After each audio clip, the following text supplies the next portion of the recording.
गुरुराज माऊली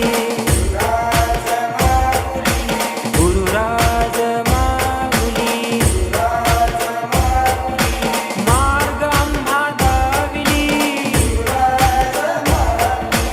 कृपेची सावली संकटाला धावली. मन्मथ स्वामींचा विचार, गुरुवर्यांची कृती आणि भक्तांचा अखंड विश्वास या तिन्हींच्या संगमातून घडलेली यशोगाथा म्हणजे कपिलधार दिंडी. चला कपिलधारी जाऊ, नाव मन्मथ मन्मथ घेऊ. पार्वतीपती हर हर महादेव. वाटे हळूहळू चला, मुखाने मन्मथ स्वामी बोला.